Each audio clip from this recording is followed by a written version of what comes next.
এই হাদিসটা আপনার মাকে বলবেন, আপনার বোনকে বলবেন, আপনার মেয়েকে বলবেন, আপনার স্ত্রীকে বলবেন। এই হাদিসটা যদি কারো হৃদয়ের মধ্যে গেঁথে যেতে পারে, তার দ্বারা অন্যায় করা সম্ভব না। একটু এই কথাটা না বললে জাস্টিস হবে না। রাসূল সাল্লাল্লাহু আলাইহি ওয়াসাল্লাম মেরাজে গিয়েছিলেন, আপনারা জানেন।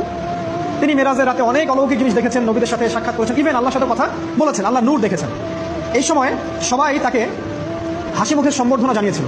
যার সাথেই দেখা হয়েছে তার সাথেই তিনি হাসি মুখে অভ্যর্থনা তাকে জানিয়েছে, আসসালামু আলাইকা আইয়ুহান নবী, সবাই বলেছে হাসি মুখে। একজন মালাক, একজন ফেরেশতা তাকে দেখে হাসেননি, একজন।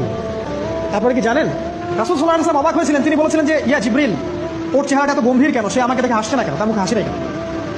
জিবরিল আপনি বলেছেন যে না, মালিক, তার নাম মালিক, সূরা যুখরুফের মধ্যে আছে, তার নাম মালিক। যেদিন থেকে আল্লাহ জাহান্নাম সৃষ্টি করেছেন, সেদিন থেকে তাকে জাহান্নামের দায়িত্ব দিয়েছেন, অর্থাৎ জাহান্নামের হেড অফ ডিপার্টমেন্ট, ইনচার্জ। সেদিন থেকে তার মুখের হাসি উঠে গেছে। আমরা দোয়া করি আমরা যেন তার সাক্ষাৎ না পাই। তার কাছে পারমিশন নিয়ে রাসূল সাল্লাল্লাহু আলাইহি ওয়াসাল্লাম জাহান্নামের দিকে তাকিয়েছিলেন, ভিতরে দেখেছেন কি আছে।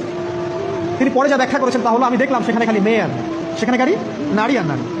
এই হাদিসটা আপনার মাকে বলবেন, আপনার বোনকে বলবেন, আপনার মেয়েকে বলবেন, আপনার স্ত্রীকে বলবেন। এই হাদিসটা যদি কারো হৃদয়ের মধ্যে গেঁথে যেতে পারে, তার দ্বারা অন্যায় করা সম্ভব না। কিভাবে একটা মেয়ে সবকিছু উন্মুক্ত করে ঘুরতে পারে যখন অলরেডি তার আত্মা জাহান্নামে জ্বলছে, অলরেডি, কারণ ভবিষ্যৎ আল্লাহ জানেন।